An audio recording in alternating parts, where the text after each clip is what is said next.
नमस्कार साथियों, दिशा निर्देश शिक्षकों के तबादले के लिए 3 विकल्प अनिवार्य होंगे।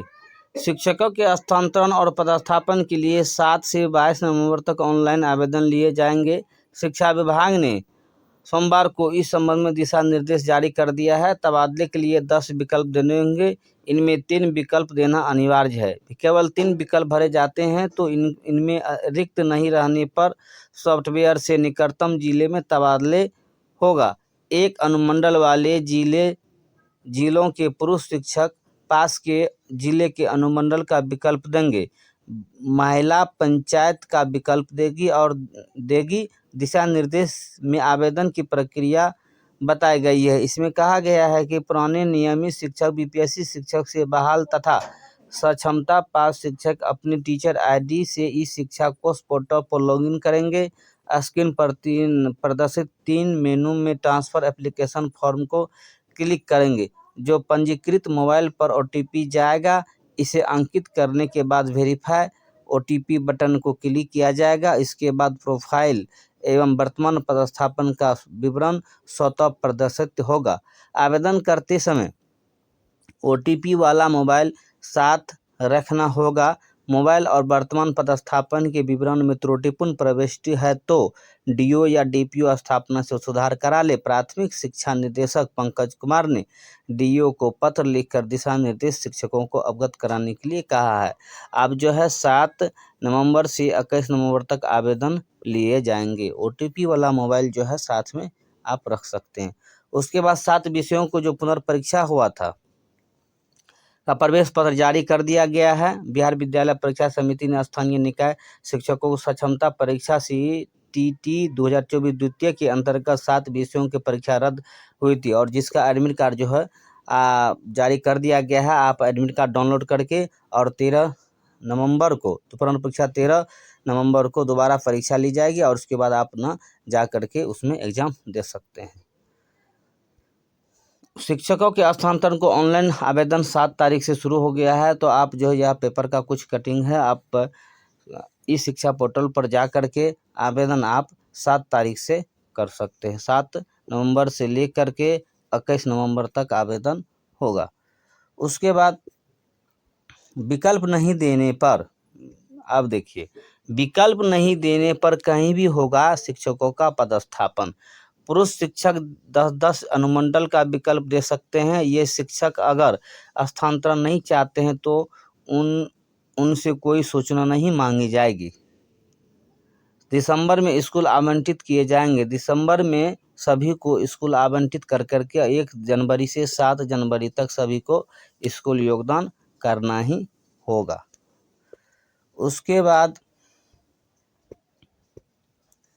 अब सरकारी विद्यालयों में पका हुआ भोजन का कराया जाएगा उपलब्ध। अब जो है बिहार राज्य के सरकारी प्रारंभिक विद्यालयों में बच्चों को अब पका पकाया भोजन उपलब्ध कराने की तैयारी चल रही है। तो अब देखिए, इसका ट्रायल जो है 10 जिलों में 20 पंचायत में शुरुआती होगी और उसके बाद इसका ट्रायल होने के बाद पूरे बिहार में इसे लागू कर दिया जाएगा।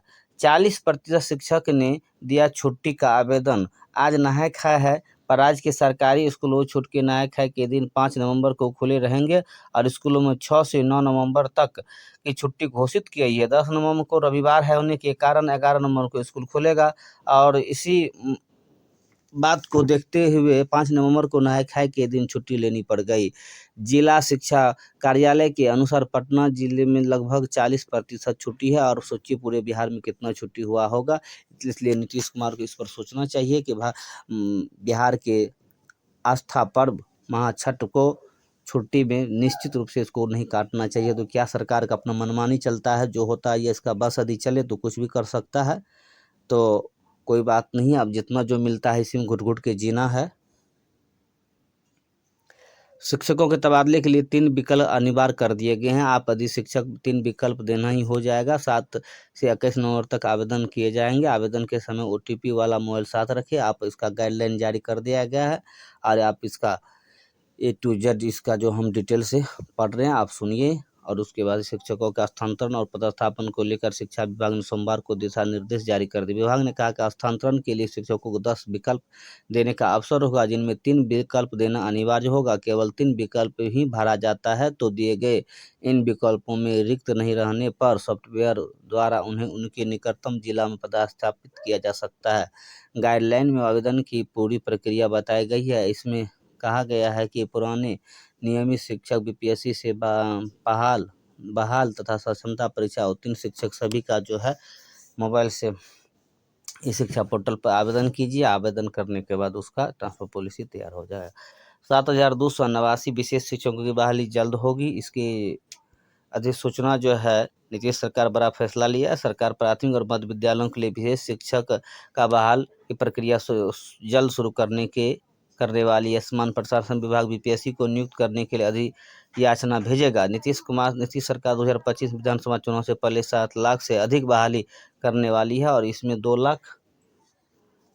लाख के करीब शिक्षकों की बहाली होगी। जो जानकारी मिल रही है शिक्षा विभाग से, राज्य के करीब कक्षा 1 से 8 तक स्कूलों में विशेष शिक्षकों की नियुक्ति के लिए सारी प्रक्रिया पूरी कर समान प्रशासन को भेज दी गई है, जिसमें इसकी सूचना जो है सरकार को भेज दी गई है।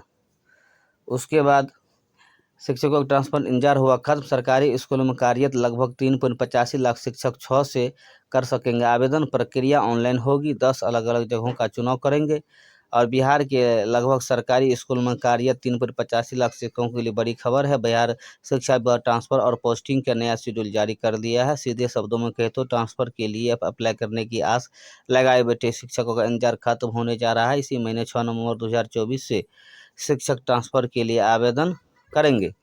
यह प्रक्रिया पूरी होगी और शिक्षक ट्रांसफर के लिए 10 अलग अलग जगहों के चुनाव कर सकेंगे। पूरी प्रक्रिया दिसंबर तक पूरी हो जाएगी और 1 से 10 जनवरी 2025 तक शिक्षकों की नए स्कूलों में पोस्टिंग हो जाएगी। शिक्षा विभाग के अपर मुख्य सचिव डॉक्टर एस सिद्धार्थ ने बताया है कि शिक्षकों को ट्रांसफर पोस्टिंग के लिए सिद्धार्थ पॉलिसी और सॉफ्टवेयर पहले ही तैयार कर लिया गया था। सभी जिला शिक्षा पदाधिकारी के नए सॉफ्टवेयर के बारे में शनिवार को जानकारी दे दी गई है और शिक्षा विभाग ने नए सॉफ्टवेयर का 2-3 दिन तक आंतरिक ट्रायल करेगा। उसके बाद ही ट्रांसफर की प्रक्रिया शुरू होगी और जो शिक्षक 6 से 20 नवंबर तक आवेदन कर सकेंगे। यह प्रक्रिया जिला स्तर पर होगी और शिक्षकों की पोस्टिंग अगर कोई समस्या आती है तो जिला स्तर की कमेटी इसे सुलझाएगी। और स्थानांतरण आवेदन फॉर्म में शिक्षकों के लिए सही आप सूचना देना अनिवार्य हो गया है। अब शिक्षा विभाग ने शिक्षकों के लिए स्थानांतरण आवेदन फॉर्म में सही सूचनाएं देना अनिवार्य कर दिया है ताकि उनके तबादले से लेकर विद्यालय आवंटन तक की ऑनलाइन प्रक्रिया पूरी की जा सके। आवेदन में शिक्षकों को यह बताना होगा कि क्या वे स्थानांतरण लेना चाहते हैं। इस प्रश्न के विरुद्ध में हाँ या नहीं में से किसी एक विकल्प का चयन किया जाएगा। संबंधित शिक्षक द्वारा नहीं विकल्प के चयन की स्थिति में कोई अनुशोचना नहीं मांगी जाएगी और उन्हें सीधे आवेदन को जमा करने का विकल्प प्राप्त हो जाएगा। हाँ, विकल्प चुनने की स्थिति में स्थानांतरण के लिए अन्य आवश्यक सूचनाओं को पोर्टल पर भरा जाना आवश्यक होगा। इसके लिए पोर्टल पर लॉगिन कर स्थानांतरण पदस्थापन हेतु विकल्प भरना अनिवार्य है और विकल्प नहीं देने की स्थिति में उनके वर्तमान पदस्थापन स्थान को गृह जिला मानकर कहीं भी पदस्थापन कर दिया जाएगा। शिक्षा विभाग के निर्देश के मुताबिक सक्षमता पास शिक्षकों द्वारा लॉगिन करने के बाद सक्षमता परीक्षा का आवेदन संख्या एवं क्रम संख्या स्क्रीन पर स्वतः दिखने लगेगा। सक्षमता पास सभी शिक्षकों के नियमित शिक्षकों और बिहार लोक सेवा आयोग की नियुक्ति शिक्षकों के स्थानांतरण के विकल्प में अंतर्गत लिंग एवं वैवाहिक स्थिति का ड्रॉप डाउन मेनू से सही विकल्प का चयन करना होगा। दिव्यांग शिक्षकों के लिए अहम जानकारी। जो शिक्षक ऑनलाइन आवेदन में अपने असाध्य रोग, गंभीर बीमारी, दिव्यांगता के आधार पर नियुक्ति या मानसिकता का चयन करेंगे, उन्हें इस विकल्प से संबंधित सूचना के पोर्टल पर दर्ज करानी होगी और इससे संबंधित प्रमाण पत्र जो सिविल सर्जन कार्यालय से निर्गत हो को अपलोड करना होगा। इसके बाद शिक्षक को गृह जिला से संबंधित सूचना पोर्टल पर देना होगा। यदि शिक्षक शिक्षिका विवाहित है तो पति पत्नी गृह जिला से संबंधित सूचना को भी देना अनिवार्य होगा। स्थानांतरण हेतु शिक्षकों को 10 विकल्प देने का अवसर होगा, जिसमें कम से कम 3 विकल्प देना अनिवार्य किया गया है, लेकिन शिक्षक अधिकतम 10 विकल्प भर सकते हैं और अन्य 7 विकल्प अनिवार्य नहीं होगा। अगले महीने ई शिक्षा पोर्टल पर होगी मिड डे मील की निगरानी। अब देखिए सरकार जो है मिड डे मील की निगरानी जो है अब ई शिक्षा पोर्टल पर करने के लिए जा रही है। देखिए सरकार इस पर क्या फैसला लेती है। 7 जनवरी तक शिक्षकों को देना होगा योगदान। अब 7 जनवरी तक शिक्षकों का स्थानांतरण के लिए ई शिक्षा पोर्टल पर आवेदन 7 से 22 तक और 7 जनवरी तक किसी भी हर हालत में आपको जो है विद्यालय में योगदान देना होगा। असाध्य रोग दिव्यांग के आधार पर स्थानांतरण के लिए आवेदन करने वाले शिक्षकों की तरफ से 10-10 पंचायत या नगर निकाय का विकल्प दिया जा सकता है और ट्रांसजेंडर के लिए महिला शिक्षक के लिए निर्धारित विकल्प उपलब्ध रहेंगे। पुरुष शिक्षक की तरफ से भी 10-10 अनुमंडल के विकल्प दिए जा सकते हैं। लो भैया जहाँ जाना है जाओ। विकल्प नहीं देने पर कहीं भी होगा शिक्षकों का स्थानांतरण। यह पहले ही हम पढ़ चुके हैं। यदि आप विकल्प नहीं देते हैं तो आपको गृह जिला, आप जहाँ पदस्थापन है उसको गृह जिला मान करके कहीं भी आपका पदस्थापन किया जा सकता है। वही 7 से 22 में दे सकेंगे आवेदन सभी शिक्षक। धन्यवाद। वीडियो अगर पसंद आए तो चैनल को लाइक एंड सब्सक्राइब करें। धन्यवाद।